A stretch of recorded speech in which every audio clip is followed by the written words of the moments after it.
Okay, so I'll run through a hypothetical. Now, let's say if I wanted to create a reality, I don't. Well, of the let's say, for instance, I wanted to create a reality in which human beings are made out of slime instead of flesh, or something along those lines. I don't, but just for the example, I would have to spend time meditating, probably on things like what sort of science would go into something like that? What sort of fiction have I seen things like that happen before? Like, you think Ninja Turtles, Akira, probably, things like that. Then you'd want to be on the lookout for news articles that had to do with things that could relate to stuff about that. You probably want to go on Reddit or look at things like that. And then you'd go on to see like some kind of article about like a new development in like sprayable flesh that is for healing burn victims or something like that. Oh, we have that. That's a real thing.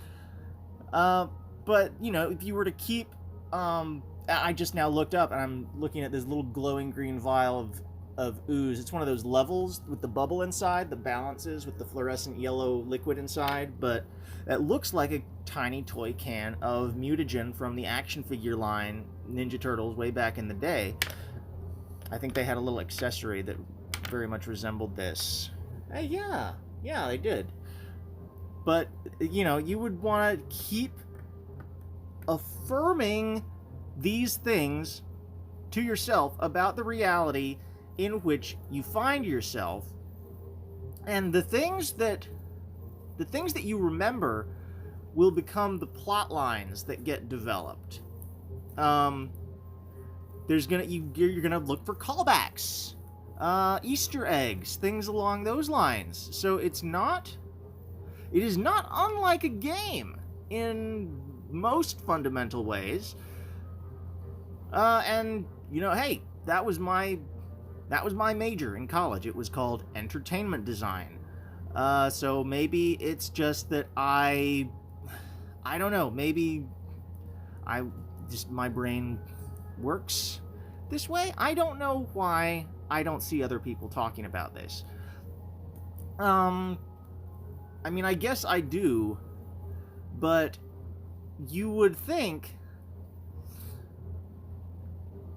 that if people were realizing this, you would somewhat often have people just losing it, right? Like, if people were realizing that reality around them wasn't quite what it appeared to be, and that the rules were basically a free-for-all, and, there are none, but how do you access the ability to bend them?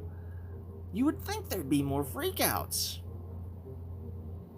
So, what is the rational conclusion to all of that, right? It's, on the one hand, you've got the Truman Show hypothesis. They're all actors.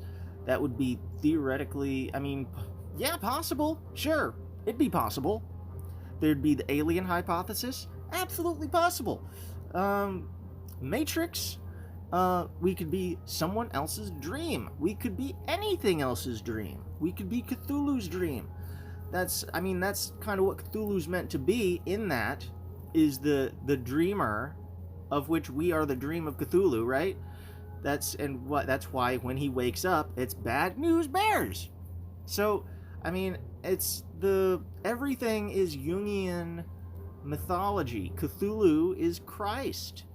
It's very one-to-one when you break it down to its barest elements. Just like the self, the you, the listener of whatever this is, whether you're the one who originally spoke it or someone else, the I, the you, the true, I honestly could not tell you where I read or heard this, but one of the translations of the true name of God is I am. I-A-M. I am. That's all. It's the eye on the pyramid, on the back of the dollar. That's just, it's...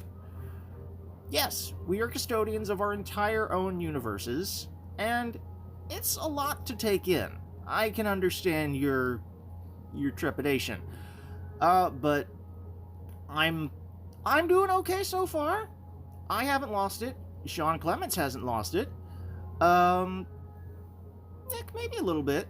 These are only ones I'm aware of. I don't know how many people know. How many people do I really feel are there? Who are the main characters? Who are the? Because if I accept that none of the, whether they are projections of my own mind or things from outside, isn't ultimately important. What is important is how I relate to them, and I haven't been relating to them well enough. So keep that in mind going forward, listener. That yeah, we may be in a simulation, but the things around us are not just gonna be out to get us. They are, well, they're gonna be whatever we kind of ask for in the back of our mind, whatever we pray for, right? The secret, sometimes unconsciously had thoughts that we're experiencing, they can be difficult to control. That's why I think probably my experience and experimentation with nootropics may have given me a leg up into kind of whatever parallel processing has to go on to think like this, to tune out enough to not go completely fucking insane. But whatever happens, it's important that you remember you're not in any immediate danger, and there are not, the CIA or the FBI or the police or whatever hasn't singled you out. No, it is something inside of you that is reflecting back at yourself from an environment that is not what it appears to be. It is some kind of elaborate, impossibly complex reflection of the person experiencing it, of the consciousness experiencing it. Now, I think the idea of consciousness may be a little different than what we would normally think of it. I used to think of it as just being awake with your eyes open, out of bed, and moving. That is not the case. You can be up and around and completely asleep, not tuned in to anything that is happening around you, and that will be fine. It will continue to happen around you. You won't notice a thing. If you're not noticing it, you're not engaging, but it is engaging with you. So that's why try not to think, nasty, unnecessarily mean thoughts about people. Think mean thoughts about people, but make sure that you are directing your anger in ways that you really, really mean, even in the privacy of your own thoughts. Like, if you want, I am not a big fan of law enforcement because I see it as they're trying to prevent me from accessing cannabis products or else make me a criminal, and I don't feel that I am a criminal. I think I'm a pretty decent guy at this point in my life. I have not been the best guy in the past, but everything is a work in progress. Now, what was I saying? Oh, yeah, so basically everything about conspiracy theories is true. Everything you have heard about conspiracy theories is true. Everything that you will hear about conspiracy theories is true. The things that I have heard may not be the things that you have heard. If we ever interact, these universes may intermingle. They become intertwined. The best visual tool that I have for thinking about how these shared universes interact, because I believe that it is a multiplayer system, if we're thinking of it in game terms. So there is an example of the way the map works in Pac-Man and Legend of Zelda, and games where, if you go off the map to one side, to the right or the left, or to the top or the bottom, you come out on the opposite end. If you go out the left, you come out the right. If you go out the right, you come out the left. And the top, bottom, top, same thing. I should have said that. Anyway, you can visualize that as if you were to connect the two ends, roll it into a tube one way, like and roll the top and bottom corners toward you and make that into a tube. And then imagine the whole thing, that tube, were to bend, and you join the two circular ends of that tube. Now you have what is called a torus. It's basically a mathematical donut shape. What I have in my hands is it's a fidget toy that I picked up at the Renaissance Fair. It was made by the name of the booth was Gorgeous Chain. Gorgeous Chain is the name of the manufacturer. But I've looked at their website and these are sold out, I'm afraid. But it's a fidget toy that they may have in stock in the future called The Answer, because it is made up of 42 chain links, 42 being the answer to life, the universe, and everything. According to Douglas Adams in the book Hitchhiker's Guide to the Galaxy, it was the answer that Deep Thought returned. The artificial intelligence computer,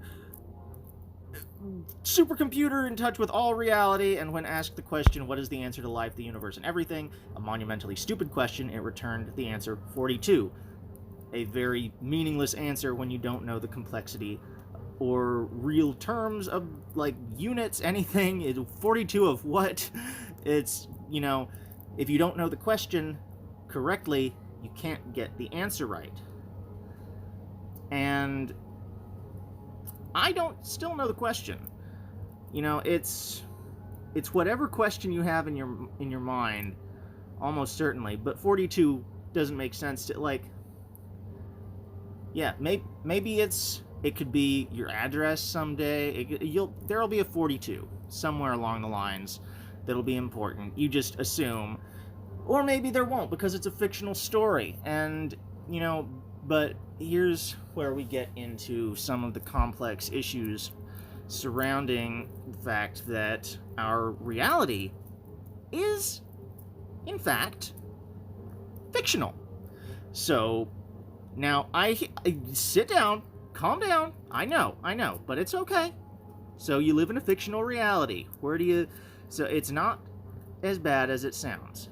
So you can look at a perfect microcosm of this by any example of fiction that you have. A movie would work well. To me, and to you, well, actually, of course to you, because anyone listening to this, I hope you're other users and not just,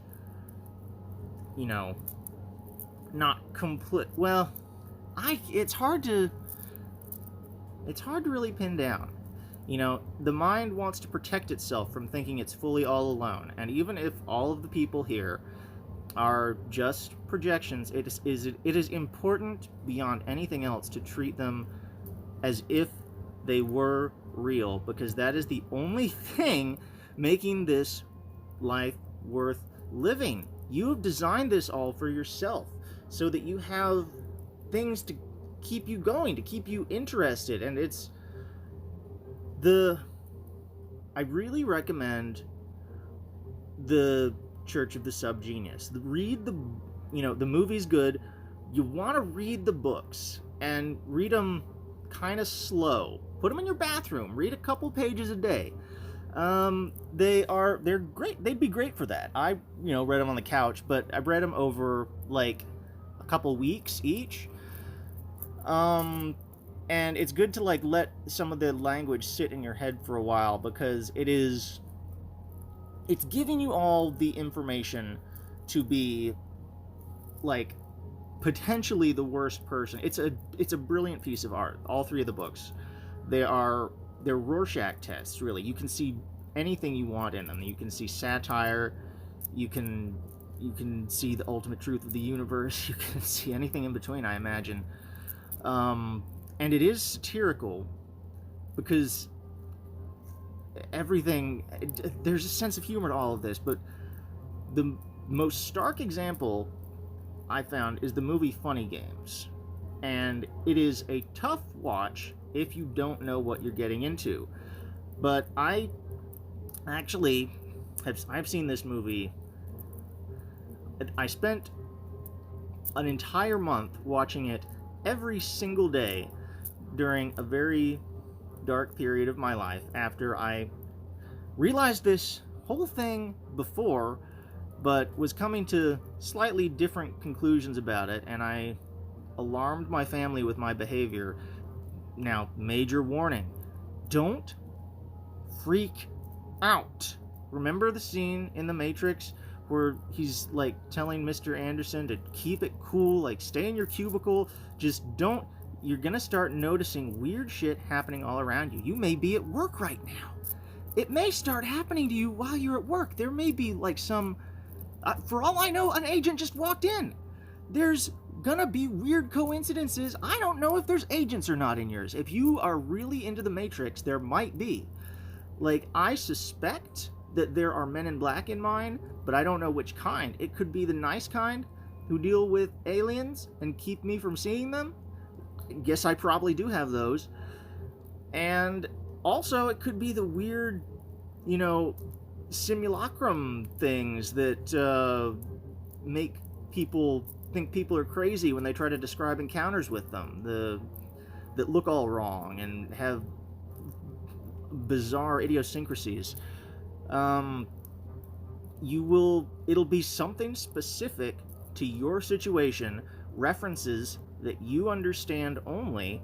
It'll be stuff that if you tried to explain it to someone, the thing in it that helps you to understand it will be something that you have to give them so much background for why something is kind of very simple makes sense. By the time you have, see, to you, it'll be something that you realize instantly, but in explaining it to someone else, you will lose their interest, and that is by design. It is things that are very difficult to communicate to another person without sounding crazy, by design. But it's also not something to be afraid of, because, like, you can calm down. Like, it's impossible. Things that are technically should be impossible will kind of seem to happen. Like, you will get coincidences that you can't just chalk up to Facebook algorithms and ad cookies or whatever. I don't know the right internet terminology, but yeah, there's, excuse me, trying to be a little more open with all of my everything. But well, except my yeah, it's, you can get down weird little holes in your head where you start either thinking about like weird jokes or worrying if you say something it's going to be taken in a weird way by the simulation, or if you make yourself feel weird, it's because you're encountering some real hang-up that you have. Like I was hitting a little bit of homophobia in my head there, so that's something that I have to I have. I'm not saying it's a good thing, but it's sort of there. I'm trying to make it not there, but it's not something I'm actively worried about because it's not. I don't have a ton of those people that would affect in my life, so it's not a priority. It's just deal with your priorities. You can only do so much. And there's only so much one can give to the world before they need to just focus on themselves. If you don't feel the slack that you have, the universe is going to take away more to make you until you appreciate what little it yet leaves you with.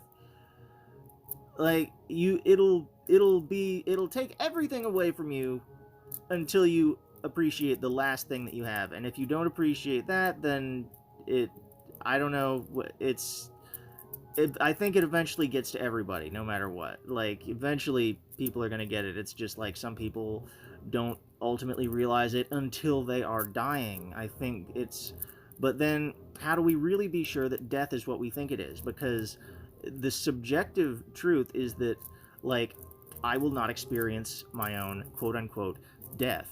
The end of my life will be experienced in, like, a metaphorical way. Like, think Benjamin Button might be an ideal way to think about it in some ways, because you are arriving into a new life probably as raw resources allocated to a new sort of containment unit or something, and like you would have been somebody who had died, like I'm thinking reincarnation probably is real, but like you would be old stuff going into a new body, but like washed clean, kind of. The point to point, there's not going to be a spot where you're just blank for millions of years and aware of it. That would be a waste of resources too. You're going to be utilized by whatever the system is doing, and it can. Yeah, I think people, the old adage, "You're only as old as you feel," may in fact literally be true, and death by old age is a symbolic thing that by the time you are quote unquote old, it is because you are entirely ready to die, or something along those lines. And maybe disease, maybe, I don't want to really even think about that because the implications seem to be too tempting of fate, and I already have my health issues cut out for me as it is with my interesting, neurodivergence and issues as they were, which I'm sure many of you out there will come to your own conclusions about that. Some of you will realize that I sound pretty reasonable. Like, the stuff I'm saying is crazy, but like maybe he's doing a character. Maybe this is an ARG. He sounds like he's kind of got his head on straight, despite talking about something completely batshit bonkos nuts. That's a Sean Clements word. Oh yeah, Hollywood Handbook is the best podcast, period. That is where podcasts came from in my reality. Essentially. No, actually, what was the first podcast that I remember? It was not Hollywood Handbook. The first one that I really remember, the first podcast episode, was the Comedy Bang Bang of Tim Heidecker playing an asshole character that was meant to mimic the behavior of Billy Bob Thornton on a talk radio show that he made an appearance on, and the host there was like trying to talk to Billy Bob Thornton about, he said something like, "So you're a movie star," and Billy Bob was like, what the fuck are you? I came here I'm a musician first. You better address me like you wouldn't ask, So he made some comparison that like really shouldn't apply to him. Obviously, everyone thinks of him as a movie star first, and his music was a new thing at the time. But probably, I heard Nick Mullen of Cumtown had the take that was probably method acting to get into role for Bad Santa. That was probably not a real freak out by Billy Bob Thornton either.